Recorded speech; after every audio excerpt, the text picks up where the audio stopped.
afternoon. It's my great pleasure to have you here today. I've been living in the Flushing area for many, many years, almost 50 as a matter of fact. And it's marvelous to see this changing community that we're really becoming an international community. And you're also very welcome. Nice to have you here today. Thank you. Thank you. Thank you, Shelby. I would like everyone, I did a reading in our synagogue. You know, our main service is on Shabbat morning, Saturday morning. That's our main service. Some synagogues have the main service on Friday evening. Conservative and Orthodox synagogues, our main service is Saturday morning. I distributed this yesterday. It was a reading I did in the synagogue yesterday, and I would like to do it with you today. So if you can pass these around, let's try to share one for every two people. It would be helpful. I want to begin with that. And at the same time, as you can sit here, sure. And at the same time, to introduce myself, I am Rabbi Albert Thaler. I'm the rabbi of this synagogue. I've been here for 31 years, even though I only look like about 42. I've been here 31 years. I've been in the greater Flushing, near Queens College. I've been a rabbi here for about 55 years. So I've been part of the Flushing community for a long, long time. And as a matter of fact, we've hosted several meetings here of the faith leaders of the various synagogues, churches, and mosques in the area. So I want to begin. This is the reading that I led our congregation in yesterday. And we did this responsibly. Very nice. I was there yesterday. Very nice. Rabbi Abraham Joshua Heschel, who was a great Jewish philosopher, and you remember the famous photographs of him marching along with Martin Luther King in Selma. Well, Rabbi Heschel had a gift for words, and he wrote this, and I think it's something with which we can all, those of us who are here, can identify. We read this in our synagogue responsibly. I'll read the first two lines, and you read the next two lines. He wrote, "No religion is an island. There is no monopoly on holiness." Your turn.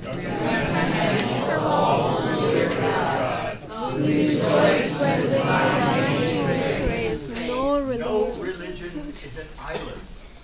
We share the kinship of humanity, the capacity for compassion. God's Spirit rests on all, Jew or Gentile, man or woman, in consonance with their deities. The creation of one Adam promotes peace. No one can claim my ancestry is nobler than yours. There is no monopoly on holiness. We are diverse in our devotion and commitment. We must unite in working now for the sovereignty of God. God is near to all who call upon Him in truth. So let us help one another overcome hardness of heart, opening minds to the challenges of faith.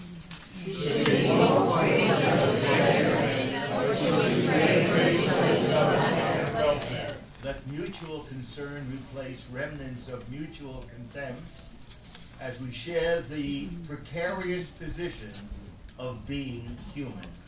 Have we not all one Creator? Are we not all God's children? Let us not be guided by ignorance or disdain, but lives of holiness illumine all our paths. The hand of God is extended to all who seek Him. Let our deeds reflect that we share the image of God. Let those who revere the eternal speak one to another leading everyone to acknowledge the splendor of God. I think it's beautiful reading it. It really expresses the very reason why this Unity March is planned and carried out. Because we do have to learn to live with each other. Most of the time, we pass each other in the street as we walk to and from our synagogues, churches, our mosques, our places of worship. It's time that we really got to know each other and really got to understand each other. I think this reading expresses that most faithfully. Our synagogue, and by the way, the word synagogue, as you know, is what we call our house of worship. It comes from the Greek word synagogue. Originally, the word synagogue meant the gathering. It then became the place where the gathering took place. Our synagogue is not just a house of worship. A contemporary synagogue, a modern synagogue, is a place where people of the Jewish faith gather to worship, to study, to socialize. We have classes for children, classes for teens, programs for teens, programs for adults, to celebrate life, to celebrate Jewish life. It is not only a house of worship. We are now in our daily synagogue, where we have services every single day of the week, either morning or evenings, but there is a main sanctuary where we have services on our major holidays and every week on Shabbat. Our holy day is starts Friday evening and goes through darkness Shabbat. Now who can tell me, in our Jewish calendar, our day starts the night before. As soon as it gets dark, in our calendar, it'll be tomorrow. Why? In America, when does the new day begin? 12:01 midnight. In the Jewish calendar, it begins, well, today, and sunset, sundown. All right? Why? Because the Bible begins, and I assume that many of you, if not most, all of you know the Bible. The Bible, our Bible begins, creation. God said, let there be light, and there was light. And by the way, in every synagogue, there is an eternal light. It burns all the time. Just last week, I had a group of kids from Holy Cross High School to have a class in Judaism and the Holocaust. And so I said, this is the eternal light. And naturally, I get it all the time. The kid raises his hand and says, well, what happens when the bulb burns out?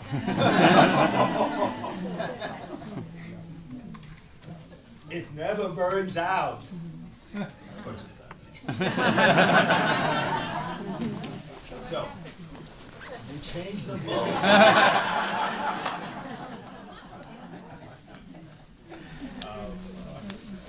Well, the Bible says, let there be light, and there was light, and there was evening, and there was morning, one day.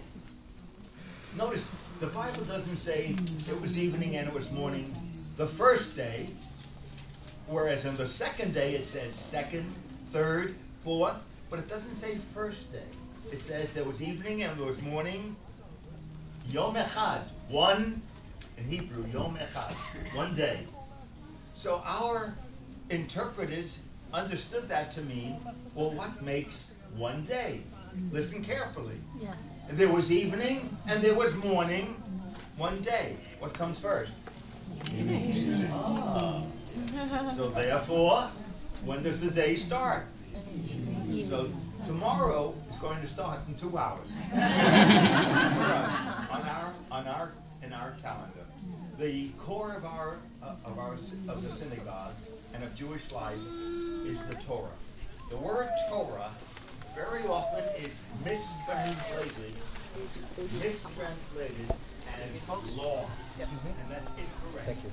The word Torah the teaching.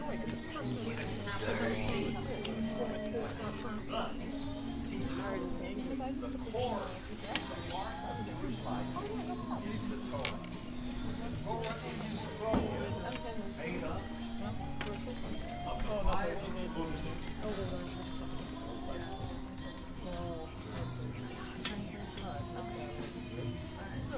This is the Torah. It is in scroll form of 5 books of Moses, and it is written by hand. It takes about a year to write, and we read a little portion of it every single week, and it takes us a whole year to complete the cycle of the reading of the Torah. This is what we call the written Torah. But the Torah is only the first 5 books of the Bible. What does the word Bible mean? Book. It comes again from the Greek, biblos. But it is the book. This is the first 5 books of the Bible. The Bible is made up of 39 individual books, all put together in one book, but it's made up of 39 books. The first 5 books of the Bible is what we call the Torah, the teaching. Genesis, Exodus, Leviticus, Numbers, Deuteronomy. The heart of Jewish religion began with the 5 books of the Torah, and then as the years passed, the centuries passed, interpretations and commentary, and the role of the rabbi. By the way, I taught you a few words. Synagogue comes from synagoga. Bible comes from biblos, the book. The Torah means the teaching, not the law. And very often people think that Judaism is all about law. Nonsense. Not so. It is the teaching. The teaching. One more word. I am a rabbi. Do you know what the word rabbi means? Teacher. Exactly. The rabbi is a teacher.